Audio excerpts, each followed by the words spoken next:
কিচ্ছু বোঝে না, কিন্তু ওয়াজে লাগবে মনোযোগ, আওয়াজ না। একটা উদাহরণ দিলে বুঝবেন কিনা জানি না। আচ্ছা, এটা তো মুসলমান হিসাবে সত্য স্বীকার করি, বিদায় হজে 1,25,000 সাহাবা ছিলেন, ঠিক না? হ্যাঁ, লাউড স্পিকার কোথায় ছিল? ছিল নাকি? প্রথম আল্লাহর রসুল তালবিয়া পড়তেন, সবাই চুপ করে শুনতেন। আল্লাহর রসুলের পড়া শেষ, সাহাবারা পড়তেন। সাহাবাদের পড়া শেষ তো তরু লতা পর্যন্ত পড়তে থাকতো, কেন মনোযোগই এরকম ছিল। আজকে ওয়াজে আইসো বলে আওয়াজ নাই। ওয়াজ তো আওয়াজ দিয়া না, মনোযোগ দিয়া। আল্লাহর হুকুম না মানার কারণে মুসলমানদের আজকে এই দুরবস্থা। নাইলে এরকম কোনো ঘর নাই যে মাসের পর মাস চুলা জ্বলে না। এই অত্র এলাকায় এক ঘরও নাই যে ডেলি চুলা না জ্বলে। কার ঘরে চুলা বন্ধ আছে? বর্তমানে মুসলমানের চেয়ে খায় কে বেশি আমাকে বলেন? কোনো শিক্ষিত যদি থাকে বা ইন্টারনেটের যদি কোনো পোকা থাকে, সারাদিন ইন্টারনেটে পড়া থাকে, ও আমাকে বাহির করে দেখাক মুসলমানের চেয়ে খায় কে বেশি। মুসলমানের চেয়ে বেশি খায় কেউ? মনে হয় বোঝেন না। মুসলমানের থেকে বেশি আইটেম কেউ খায়? আমি তো পেলাম না দুনিয়া ঘুরা। মুসলমানের চেয়ে বেশি খায়, মুসলমানের চেয়ে বেশি কাপড় চোপড় পরে, মুসলমানের চেয়ে ঘরে আসবাবপত্র বেশি। এরকম তো কোনো দুনিয়া পেলাম না। মুসলমানের চেয়ে টাকা পয়সা বেশি। জিজ্ঞেস করেন যুবকদেরকে, সারা মাস নিজে কতটুক খায় আর I.I.I.ইউ লেখানের জন্য কত টাকা খরচ করে? জিজ্ঞেস করেন। মনে হয় বোঝেন নাই। বুঝছেন?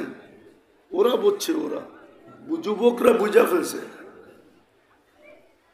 শুধু তোমাকে আমি ভালোবাসি এইটা লেখানের জন্য ডেলি মাসে কত টাকা খরচ করে, কিন্তু বেশিরভাগই আজ পর্যন্ত লেখায় লইতে পারে না। বেশিরভাগই ছ্যাক খাইছে। পয়সা তো খরচ হয়েছে, উপর দিয়া ছ্যাক খাইয়া এখন কি করবে? টেনশনে এখন নিশা ধরছে। হ্যাঁ, সত্য তো? রাগ হয়ে যেতেছেন? মুসলমানের চেয়ে বেশি তো আমি কাউকে দেখলাম না দুনিয়া ঘুরা। তারপরও দুরবস্থা কেন? শুধু আল্লাহর হুকুম না মানার কারণে। কেননা আপনি 3 ভাবে নির্বাচিত। কয় ভাবে? কার পক্ষ থেকে নির্বাচিত? স্বয়ং আল্লাহর পক্ষ থেকে নির্বাচিত। প্রথম আপনি আর আমি মানুষ হিসাবে আল্লাহর পক্ষ থেকে নির্বাচিত। আল্লাহ মানুষ হিসাবে নির্বাচন করছেন। নির্বাচন করছেন কে? স্বয়ং আল্লাহ নির্বাচন করছেন, নির্বাচিত করছেন। আল্লাহ আমাদেরকে নির্বাচিত করছেন। কে? আরে জোরে বলেন না। আল্লাহ বললে গুনাহ হবে না, 40 নেকি মিলবে। কসম মানবেন? বলবো। যার মন দুর্বল ও ডেলি 100 বার নির্জনে বৈশা বুকের উপরে চাপ দিয়া জোরে জোরে আল্লাহ বলুক, এক সপ্তাহে দেখবেন ওর হাড় মজবুত হয়ে গেছে, মজবুত। বিশ্বাস হয় না? এই হুজুরদেরকে জিজ্ঞেস করেন, আল্লাহ যদি একটু ব্যাখ্যা করে লেখে না, আলিফটাকে যদি একটু এরকম ব্যাখ্যা করে লেখেন আর হাটাকে যদি এরকম একটু ব্যাখ্যা করে উঠান, তাহলে আল্লাহ লেখাটা হার্ডের মতো হবে, হার্ড। লেখা নিয়ে আসলে আমি দেখাইতে পারতাম আপনাদেরকে, হার্ডের মতো, হার্ড। তো যত বেশি হার্ডের উপরে জোর দিয়া আল্লাহ বলবে, তো দুর্বল দিল সবল হয়ে যাবে, সবল। এই জন্যই তো আমেরিকান এক ডাক্তার বলছিল যে মুসলমানের যে হার্টের রোগ কি করে হয়, ও বেঁচে আছে এখনো, খ্রিস্টান। সে বলছে আমি আল্লাহ শব্দকে গবেষণা করে দেখছি যে মুসলমানের হার্টের রোগ হয় কি করে। সে যদি আল্লাহ উচ্চারণ করার মতো করে, তাহলে তার হার্ট তো স্ট্রং হবে, স্ট্রং। আর একটা জিনিস বুঝাইতেছি, আচ্ছা বলেন, আলো উত্তম না অন্ধকার উত্তম? হ্যাঁ, আল্লাহ বললে তো দিল আলোকিত হয়। বিশ্বাস হয় না? তাহলে প্রমাণ দিতেছি। আল্লাহ বলে আল্লাহু নূরুস সামাওয়াতি ওয়াল আরদ। আলো, সেই শব্দটা তোমরা দেখো, আলো যাকে বলো আলো, যত ধরনের আলো বলো, সব আলো কোত্থেকে বাহির হয়েছে জানো?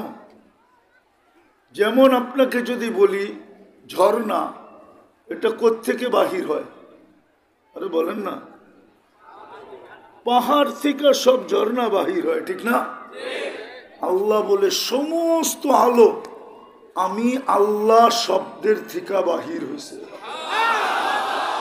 এই জন্যই কোরআন বলে আল্লাহু নূরুস সামাওয়াতি ওয়াল আরদ। আজকে আল্লাহর হুকুম না মানার কারণে এই দুরবস্থা। আমরা আল্লাহর হুকুম মানি না, অথচ তিনবার আল্লাহর পক্ষ থেকে কি নির্বাচিত? কয়বার? কয়বার? প্রথম মানুষ হিসাবে, দ্বিতীয় মুসলমান হিসাবে,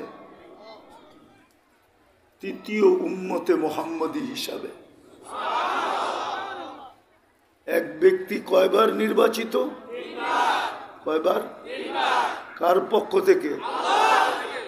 মানুষ যদি একাধিকবার নির্বাচিত হইয়া ফুলের মালা পড়তে পারে, মিডিয়ালারা যদি চর্চা করতে করতে গলা শুকাইতে পারে, না শুকায় না? উনি এতবারের সংসদ সদস্য, উনি এতবারের উপজেলা চেয়ারম্যান, উনি এতবারের চেয়ারম্যান, উনি নির্বাচিত কার হাতে? আরে কার পক্ষ থেকে? আরে যিনি তিনবার নির্বাচিত হইল সংসদ সদস্য, উনি কার পক্ষ থেকে নির্বাচিত? দুর্মিয়া, উনি নির্বাচন কমিশনের পক্ষ থেকে নির্বাচিত হয়তো,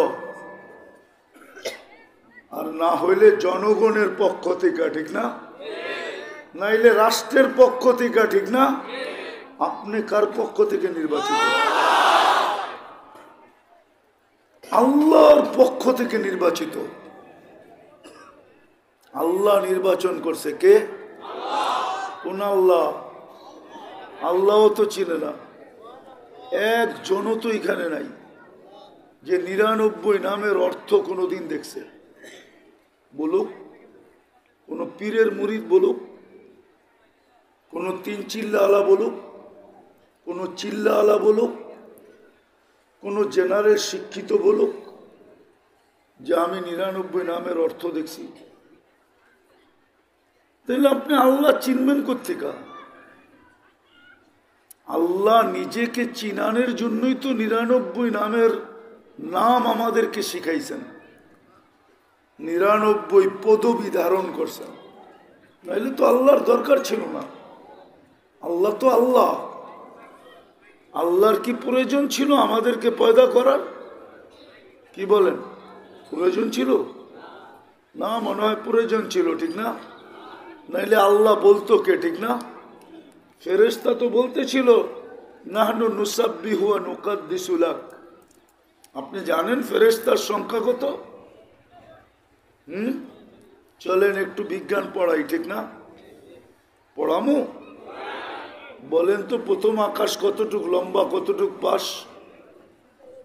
আপনাদের বিজ্ঞান তো বলে প্রথম আকাশের নিচে যেরকম দুনিয়াতে মহাদেশ আছে 60টা, প্রথম আকাশের নিচে মহাদেশ আছে 100 কোটি।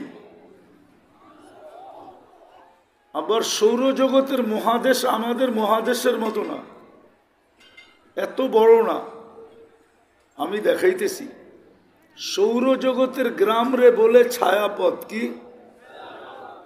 যেই গ্রামে আমাদের এই দুনিয়াটা আছে, এটা সৌরজগতের সবচেয়ে ছোট গ্রাম, সবচেয়ে ছোট গ্রাম। কিন্তু তারপরও যদি একটা যান্ত্রিক জিনিস বানানো হয়, সেকেন্ডে 3 লক্ষ কিলোমিটার যাবে। কিসে? না মিনিটে, না ঘন্টায়? কত কিলোমিটার? 3 লক্ষ কিলোমিটার যদি সেকেন্ডে যায়, তো আমাদের দুনিয়াটা যেই গ্রামে আছে ওটার এই মাথা থেকে ওই মাথায় যাইতে 1 লক্ষ আলোক বৎসর লাগবে। এইবার মনে করেন সৌরজগতের সবচেয়ে ছোট গ্রাম যদি এত বড় হয়, তাইলে ইউনিয়ন কত বড়? ইউনিয়ন যদি এত বড় হয় তো থানা কত বড়? থানা যদি এত বড় হয় জেলা কত বড়? জেলা যদি এত বড় হয় তাইলে দেশ বিভাগ কত বড়? বিভাগ যদি এত বড় হয় তাইলে দেশ কত বড়? দেশ যদি এত বড় হয় তো মহাদেশ কত বড়? এরকম 100 কোটি মহাদেশ আছে। কিন্তু প্রথম আকাশের সামনে সবগুলা মিলাইয়া একটা বিন্দুর মতো, একটা ফোঁটার মতো ফোঁটা, বাকিটা খালি আকাশ।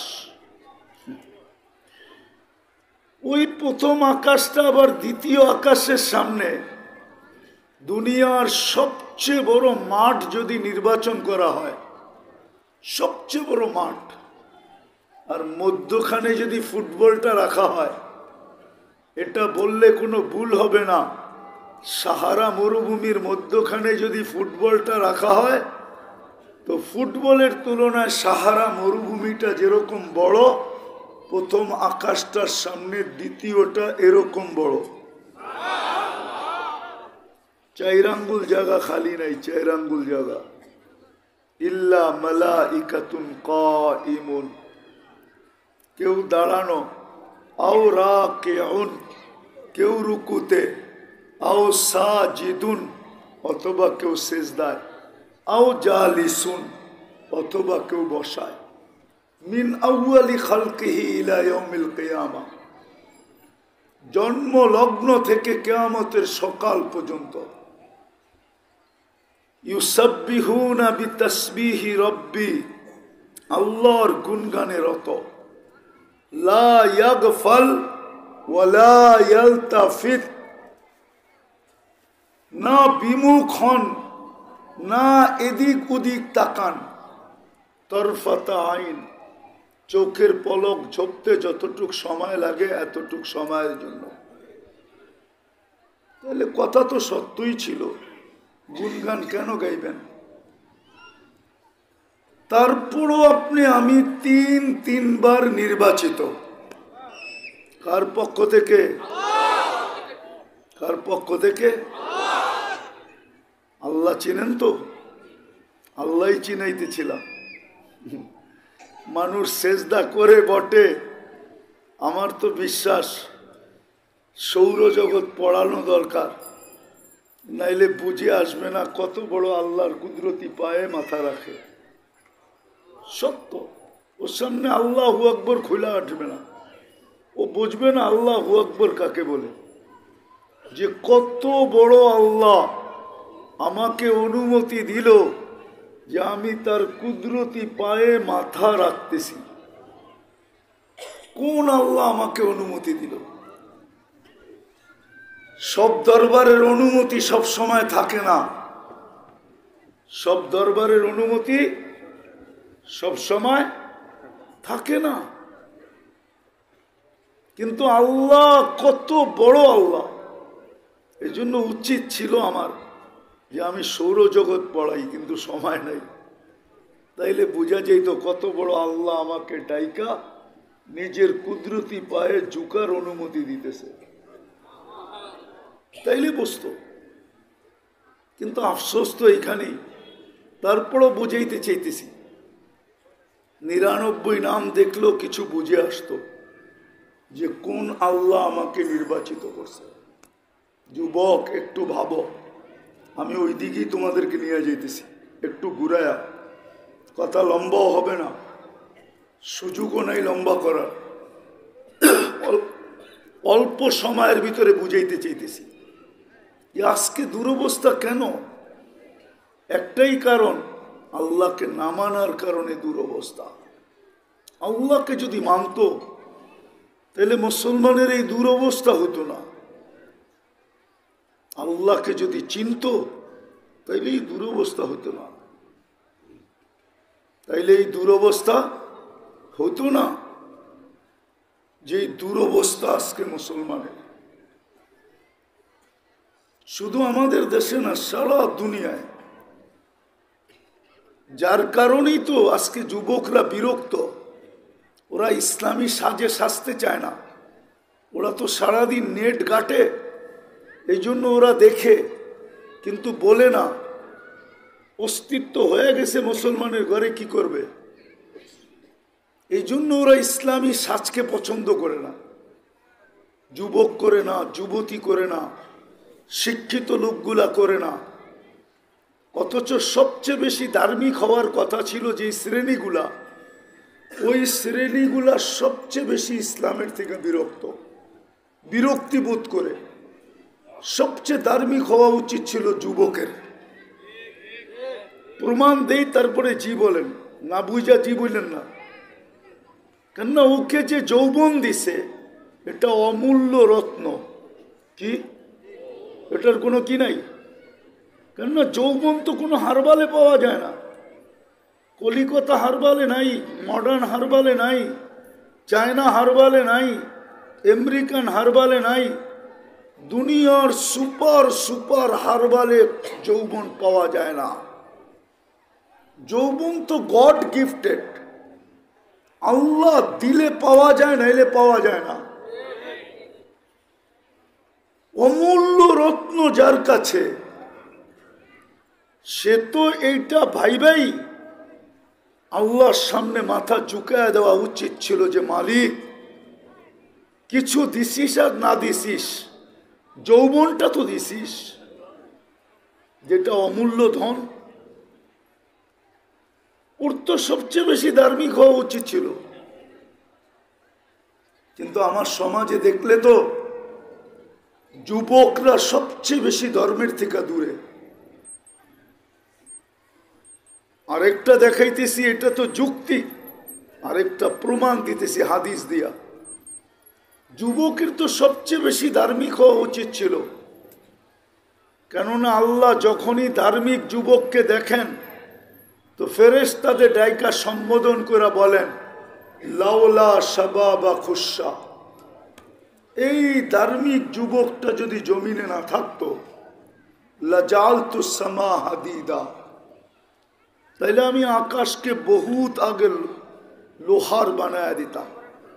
ওয়াল আরদা সফসফা, জমিনকে বহুত আগে আমি কি করতাম? বহুত আগে জমিনকে তামার বানায় দিতাম। ও মাইকওয়ালারা, তোমাদের যদি অ্যাডভার্টাইজ দিয়ে মাইক চালাইতে হয় তো এই কোম্পানি খুলতে বলছে কেটা তোমাদেরকে? আমাকে বুঝাও, এটা খোলো। যদি এরকম একটা জিব্বা লাগাইতেই হয় অ্যাডভার্টাইজের জন্য, তো তোমাকে সাঁতার কোম্পানি খুলতে বলছে কেটে এই ডিজিটাল যুগে, ঠিক না? কি ডিজিটাল যুগে তো মাইকের প্রচারের জন্য হাজারো রাস্তা রয়ে গেছে, ঠিক না? কি বলেন? এটা বারবার হাতে বাড়ি খাওয়াই কি আমার প্রচার করতে হবে? তাইলে বলেন বাদ দিয়া দেন যে ডিজিটাল যুগ শেষ, বলেন ডিজিটাল শেষ, অ্যানালগ হয়ে গেছি। তো যেটা বুঝাইতেছিলাম, তাহলে যুবকের সবচেয়ে বেশি ধার্মিক হওয়া উচিত ছিল, কেননা যুবককে দেখায় গৌরব কে করে? কে করে? কোন আল্লাহ? যাব আমি পরিচয়ের দিকে যাব, আল্লাহর পরিচয় করানোই তো আমার কাজ। আমি পরিচয়ের দিকে যাব যে সবচেয়ে বেশি যুবকের ধার্মিক হওয়া উচিত ছিল, সবচেয়ে বেশি শিক্ষিত লোকের ধার্মিক হওয়া উচিত ছিল। কেন উনি কি ওনার ঘরের সন্তানকে দেখে না যে এই সন্তানটা ওনার ঘরে জন্ম নিল, শুধু কান্না ব্যতীত ওর কাছে আর কিছু ছিল না? ওকে আস্তে আস্তে শিক্ষা কে দিল? আল্লামাল ইনসানা মা লাম ইয়ালাম। প্রবাদ বাক্য তো আছে, গাছে ফল আসলে নাকি ঝুঁকা যায়, ফল আসলে না ঝুঁকে না? মনে হয় গাজীপুরে ঝুঁকে না, ঠিক না? শ্রীপুরে ঝুঁকে না, ঠিক না? তাহলে শিক্ষা তো একটা ফল ছিল, ঠিক না? উনিও তো দেখতেছে ওনার ঘরের সন্তান, যেটা আল্লাহ নিজে বলতেছে কুন্তা জাহিলা ফাআল্লামতু, তোকে আমি অজ্ঞ অস্তিত্ব দিয়ে নিজে শিক্ষা দিছি। আরেক জায়গায় তো বলেন আমা কুন্তা জাহিলা, তুই কি মার পেটের থেকে অজ্ঞ আসিস নাই? বল না ফামান আল্লামা, তোকে শিক্ষা কে দিল? তো শিক্ষিত লোক তো শিক্ষা পাওয়ার পরে আল্লাহর সামনে ঝুঁকে থাকা উচিত ছিল। কিন্তু আমি যদি আমার সমাজে দেখি, তো খোদাদ্রোহী সবচেয়ে বেশি শিক্ষিত লোকগুলা পাই, নাকি? সত্য তো? আমি ওই শব্দ বললাম না যে শব্দ বললে কষ্ট পাবে, আমি নাস্তিক বললাম না। খোদাদ্রোহী তো সবচেয়ে বেশি শিক্ষিত লোকগুলা। আমি মাঝে মাঝে ভাবি যে ডাক্তার সে দিনদার হয় না তো হয় না কি করে? ডাক্তারের তো সবচেয়ে বেশি দিনদার হওয়ার কথা, কেননা ডাক্তার তো আল্লাহর কুদরতকে শরীরের ভিতরে প্রত্যেক জায়গায় ছড়ানো ছিটানো দেখে না? দেখে না? একটা উদাহরণ দিব। চোখের ডাক্তার মনে করেন, আজকে সারা দুনিয়ায় লক্ষানা কোটি ডাক্তার হবে চোখের, প্রফেসরও হবে, গবেষকও হবে। সবাইকে যদি এই শ্রীপুরের মানুষ ইনভাইট করে আর বিশাল এক ময়দানকে যদি নির্বাচিত করে, আর সারা দুনিয়ার মিডিয়া যদি ওদেরকে জিজ্ঞাসা করে যে আপনারা চোখ নিয়ে শত শত বৎসর গবেষণা করতেছেন, কিন্তু একটা চোখ শুধু আধা ছটাক ওজন হবে অথবা এক ছটাকই ওজন হবে, আপনারা কি আমাদেরকে বলবেন যে গবেষণাটা কবে শেষ হবে? তো সারা দুনিয়ার চোখের ডাক্তার হয়তো একটা অট্ট হাসি দিবে আর বলবে পাগল নাকি, গবেষণা চলতেছে, এটার কিনারা কোথায় এটা দুনিয়ার কারো জানা নাই যে এটার ওই পার কোথায়। যেমন নিউ ইয়র্কে ইংল্যান্ডে দাঁড়াইলে, লন্ডনে ইংল্যান্ডে দাঁড়াইলে আটলান্টিকের এক পারে দাঁড়ানো হয়, আবার নিউ ইয়র্কে গেলে আরেক পার পাওয়া যায়। চোখের কোনো কিনারা আছে কিনা বলুক না? এতটুক জায়গার ভিতরে এরকম জিনিস ফিট করলেন কিভাবে? একটু ভাবেন না? আপনি নাইলে না জানেন, চোখের ডাক্তার তো জানে। ও বেনমাজি হয় কি করে আমারে বুঝান? ওর তো এই কুদরত দেখে সেজদা করা উচিত ছিল। আপনি যখন আইডি দেখে স্যালুট দেন, আছে অনেকজনে সিভিলে চলে, কিন্তু মনে করেন তারই সংস্থার একজন তাকে রাস্তায় দাঁড় করাইলো সিভিল মনে করা, সে যখন আইডি বাইর করে দেখাইলো তো স্যালুট দেয় না? দেয় না? হ্যাঁ, তাহলে কমসে কম তো মাথা ঝুঁকানো উচিত ছিল ডাক্তারের, ঠিক না? কিন্তু আমার সমাজের 99.99 ডাক্তারই তো বেনমাজি, নামাজ তো পড়ে না। হাসপাতালে তো গেলে দেখা যায় ওর বাপ অন্যরকম, ঠিক না? কি মনে হয় আরোগ্যতা ওই দেয়, ঠিক না? আরোগ্যতা ওই দেয়, ওরই বাপ এরকম। বুঝাইতেছিলাম আল্লাহর হুকুম যাদের সবচেয়ে বেশি মানা দরকার ছিল, আজকে রূপসী আল্লাহর হুকুম মানে না। হয় বলেন, মডেলিং যারা করে, মডেলিং রূপ দিয়েই তো করে, ঠিক না? রূপটা কে দিছে বলেন? রূপসী ছাড়া তো মডেলিং এ নেয় না, ঠিক না? কিন্তু ওরে জিজ্ঞেস করেন তোর রূপটা কে দিছে, ও বলবে আল্লাহ দিছে। ওকে যদি জিজ্ঞেস করি তোর তো উচিত ছিল মডেলিং করা না, বরং সারা দিন আল্লাহর সামনে পড়া থাকা যে আল্লাহর রূপ আপনি আমাকে দিছেন, কারো না কারো চোখে আমি লাগবো। হইতে পারে কোনো যুবরাজও আসবে আর চোখে লুপ লাগবে। এক যুগে ছিল, আমাদের দেশে ছিল, আপনারা জানবেন না। ওরকম ব্যক্তি বাইচা আছে কিনা আমি জানি না, কিন্তু ছিল আমাদের দেশে। কাঁচা টাকার যুগ ছিল, কাঁচা টাকা। বংশীয়া মেয়ে নিতে হইলে, কোনো উচ্চ বংশের মেয়ে নিতে হইলে এক পাল্লায় টাকা দিত কাঁচা টাকায়, আর এক পাল্লায় মেয়েকে বসাইত, তারপরে উঠায়া নিত। এর আগে উঠানের কোনো অনুমতি ছিল না।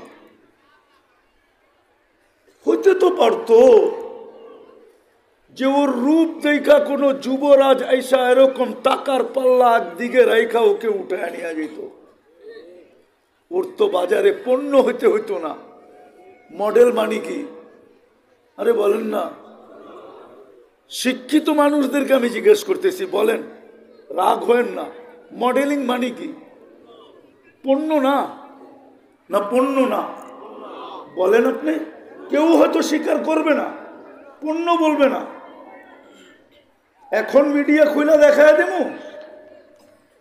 এখন মিডিয়া কি করে লেখে? নষ্টা কালকেই তো লেখছে। এর আগে তো মিডিয়ায় লিখতো প্রশংসা করতে করতে করতে করতে করতে, আরে বাবা রে বাবা, কত প্রশংসা।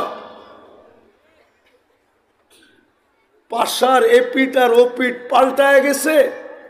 এখন মিডিয়াই লিখতেছে নষ্টা, যারা অমুক অমুকদের বেডের অমুক অমুকদের কি বলে এটাকে, বেডকে গরম করতো না। লেখে না? লেখে না? লেখে না? রাগ হয় না, পায়ে হাত দে।